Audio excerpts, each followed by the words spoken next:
My name's Cindy Hulej. We're here at Carmine Street Guitars. My brand is Cindy Guitars, and we handcraft guitars out of like old New York City building wood from the 1800s and a lot of other old growth stuff as well.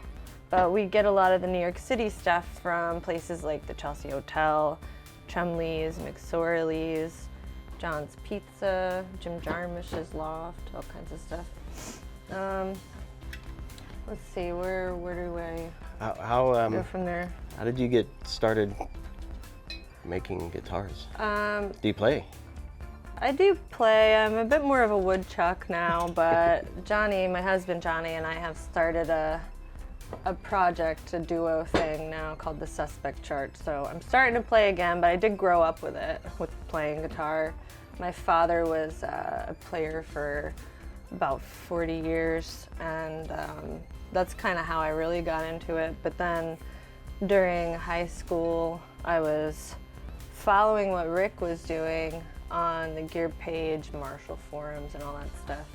And I loved what he was doing, and you know, I kind of came to the city with no money out of high school and saved up. I worked really hard, sort of bartending, suit and tie, Italian restaurant kind of thing, making some money for a few years.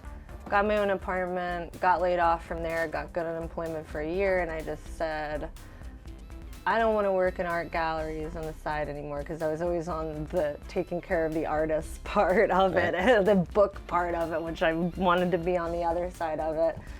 You know, I didn't want to work at Guitar Center or anything. I wanted to do something with guitar, so I thought about it, and I said, I want to work with Rick Kelly. So I walked in here one day and kind of told him my story. And he said, I can't pay you. And I said, it's okay, I got unemployment for a year that'll, at least at that point, would cover my rent. So I did have some side jobs and stuff for some years before I got really steady with this. But yeah, I've been here ever since. He said, kind of, you know, sit at the computer, I'll show you around in the back, answer the phones, and I've been here almost 13 years now. That's incredible. Yeah. Can you describe for folks who appreciate music, appreciate guitar, primarily electric guitars, they're solid guitars, right? I don't know if you do any hollow or semi-hollow. We do like chambered stuff and things like that. And actually, Johnny's working on one for himself right now for our project that I was talking about, which is behind here. This is gonna be an inspirational ode to Dungeons and Dragons, this thing, for this woman in Canada. So this is going to be a one-off, kind of all carved, inspired by crazy build that I'm going to be doing. But yeah, this one. So this is just going to be the top, and this is going to be all hollowed out and stuff. It's in the rough beginning stages. So we do stuff like that. Well, we haven't done that before with the old pine. So normally we don't make sort of all hollow guitars, but we'll be doing that kind of thing for the first time with this one, and we're very excited. This one's kind of like a mix match, sort of hybrid between a like a Jag and a Gretsch White Falcon, because Johnny's a big White Falcon fan. But yeah, otherwise it's all solid body electrics and basses. And chambered if you need it. And talk to me a little bit about the electronics, the different types of pickups, and obviously electronics are inside. So how do you well, we do everything pretty much custom in here. Yeah. So we don't make the pickups here, but we work with guys that just make pickups forever. So one of the main guys that I work with, his name is Smitty, and he's with MJS Pickups up in Toronto. And he's been winding for over like 30 years now, and it's him and his wife set up on their property with like their whole business. So they're a really cool old school family, super intelligent and really knowledgeable about what he does. Also, like Lindy Fralin, we worked with Don Mayer forever, and his pickups are just going for crazy amounts of money now. So we haven't been using him lately, but we have a bunch of stuff with Don Mayer's in it, Lindy Fralin. Rick still uses Seymour's and DiMarzios a lot, you know. But yeah, and Gemini here in New York, this guy Rob Banta, he's been doing it for like a decade now. We work with him a lot, you know, especially for the people that want like all New York builds. Right. Yeah. So, yeah, So how?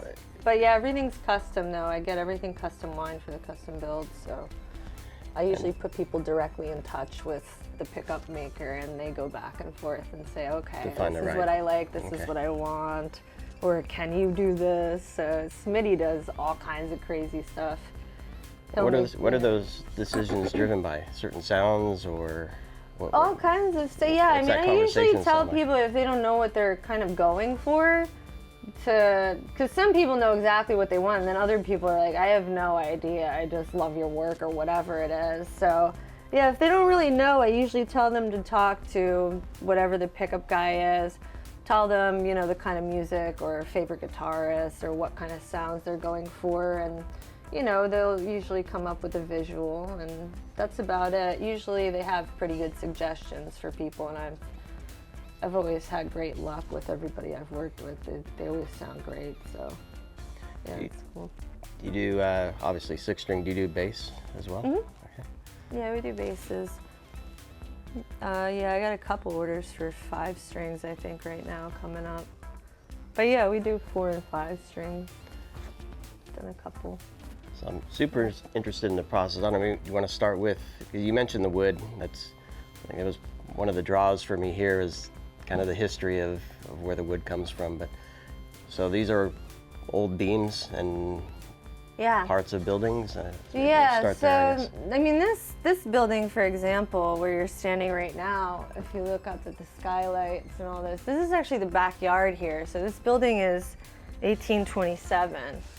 And what happens is a lot of these from back then,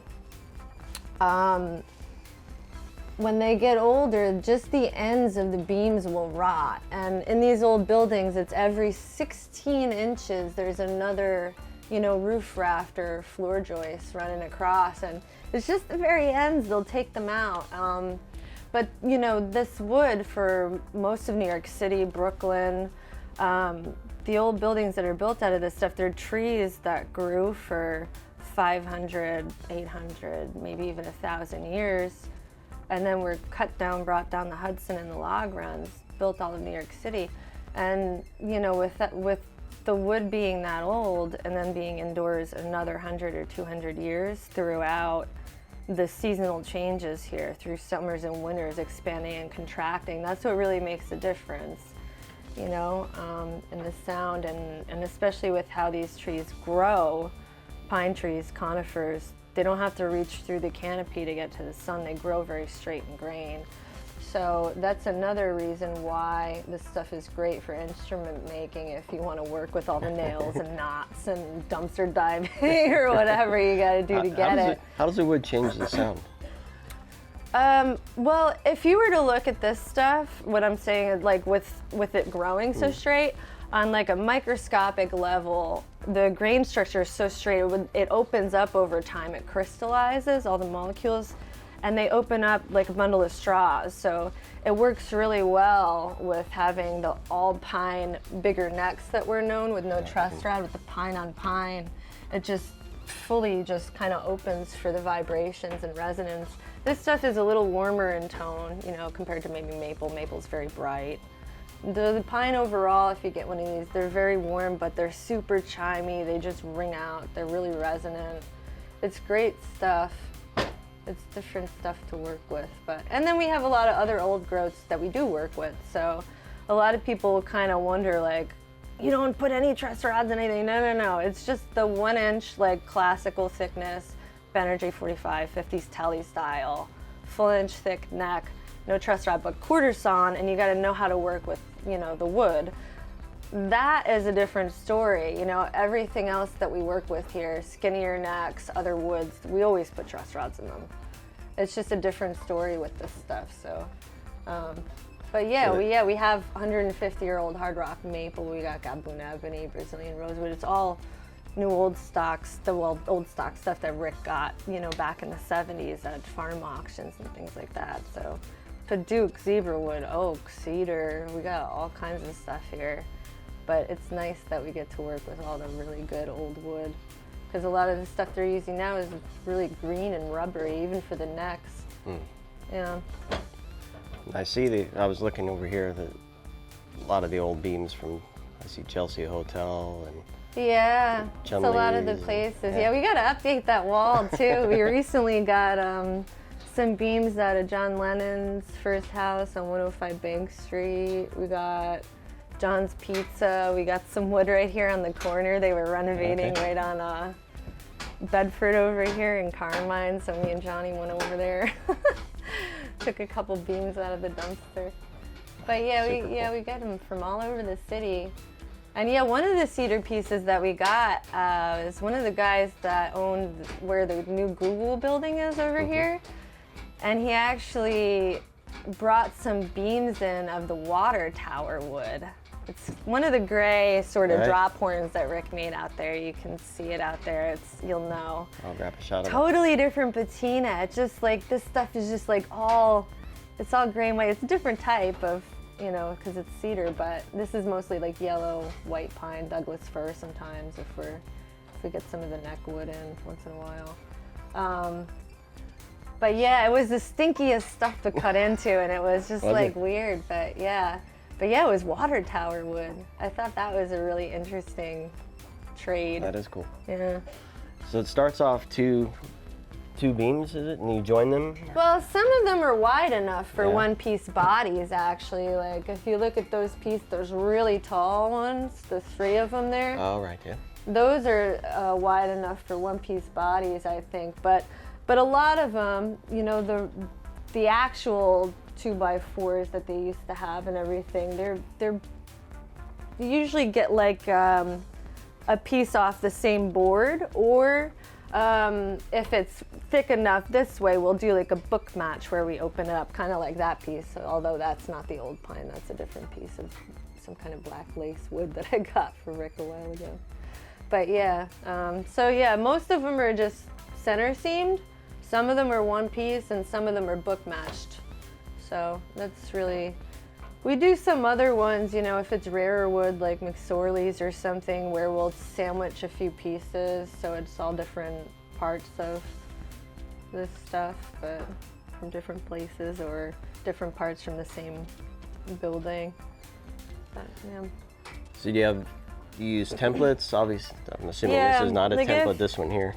That is a template for the outlet. Yeah, I mean, I'm actually doing this whole thing carved by hand no matter, but I wanted to lay everything out and have a proper template of what I did so that I can trace all this on there when I get going for routing and carving on this whole thing.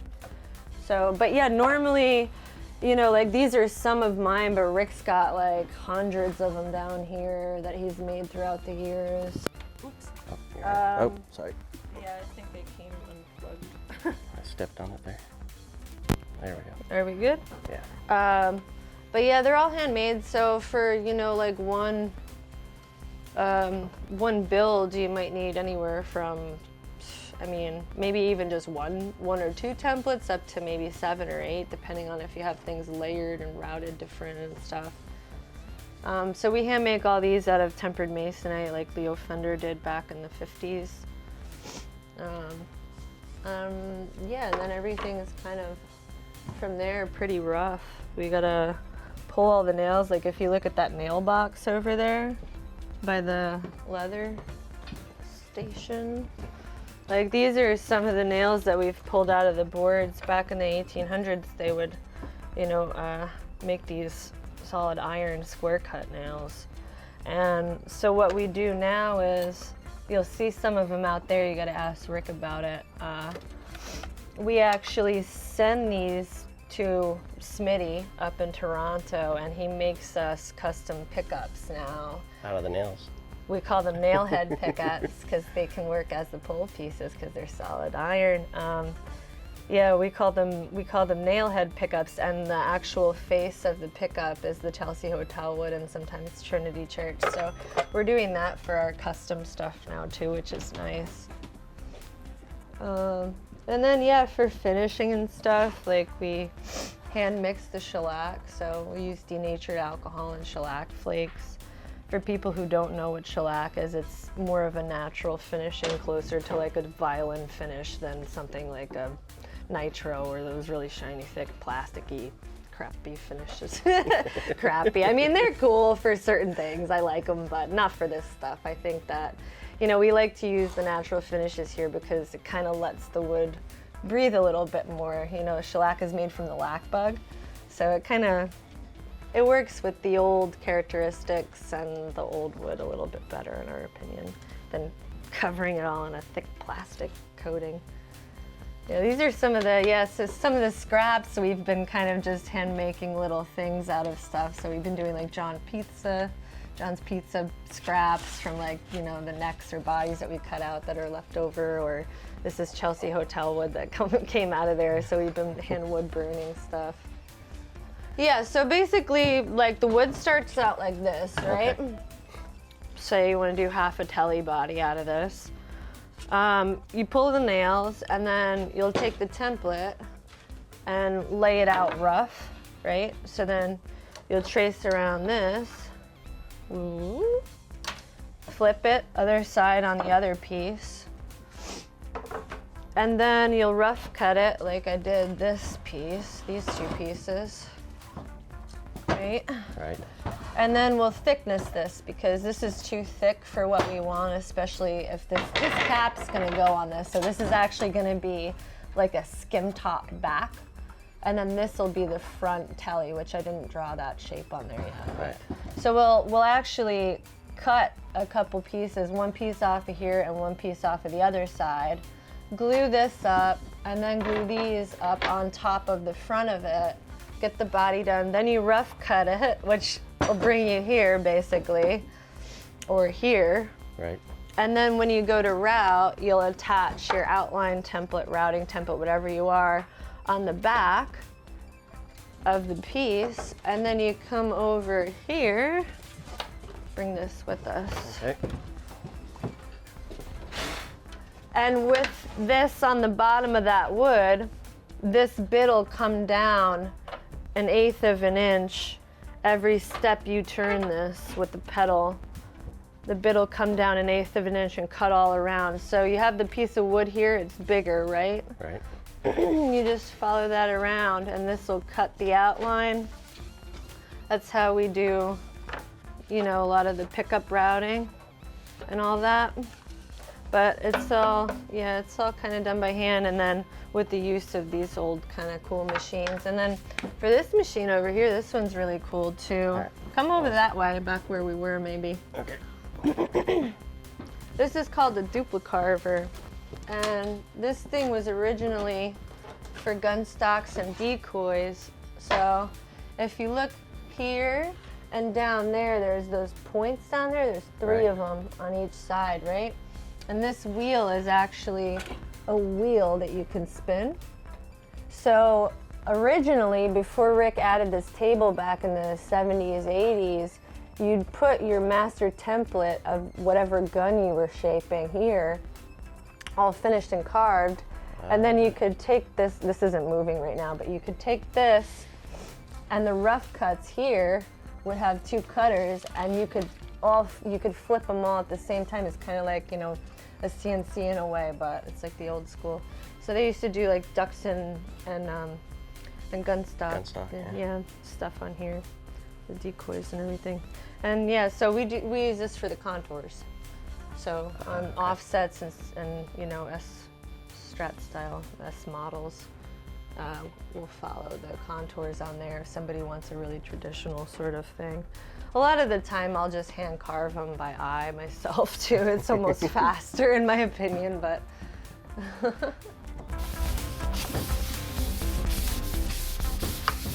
gonna be pretty. Mm-hmm. What do you think, Cal? Nice. You don't want to keep it? No. I'm excited. It's gonna be beautiful. This is gonna be a really cool build because this is the one that's got the skim. This is gonna be the back skim top just taken down. And then we're gonna route this just a little bit around it in like my number 100 build so that it's all natural and then the face is all dark. This is gonna be cool. Beauty. It's not even sanded either. gonna be really something else. It's called Black Lace something. Don't remember. I tried to find it, even my order. I can't find any of the information. I bought this for Rick as a present like 8 years ago. And then last question, and I'll let you get back to work. The next headstock. I don't do illegal headstocks. So, I mean, it depends on the build. But yeah, everything's kind of designed by me, or it's one of the ones that Rick already knows is approved, that's legal. But yeah, what explain that to me. Well, I'm just the idea that there's something legal and not is interesting.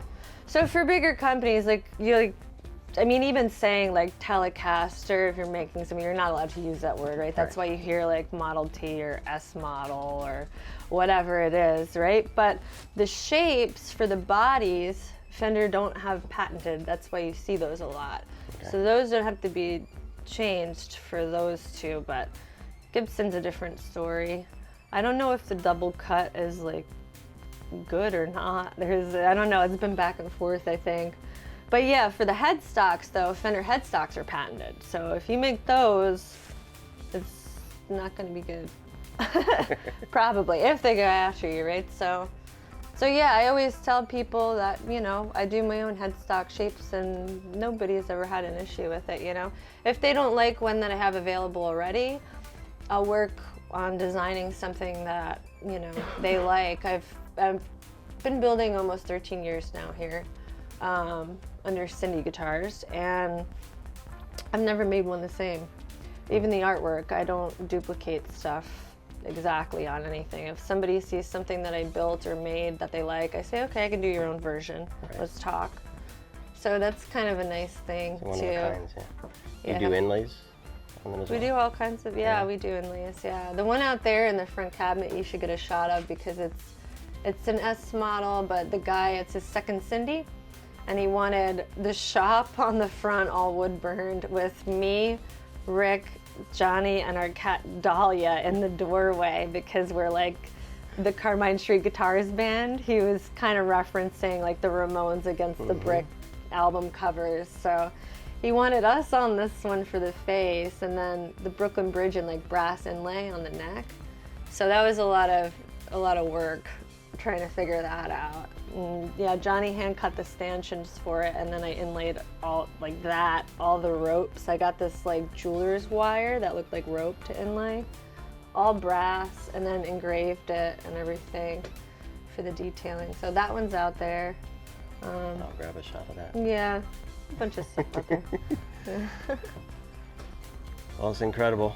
I appreciate the journey in here. Oh yeah, and pleasure to have you. Yeah, I love seeing all this stuff, and the story is great. And your story is great. So thank you so much.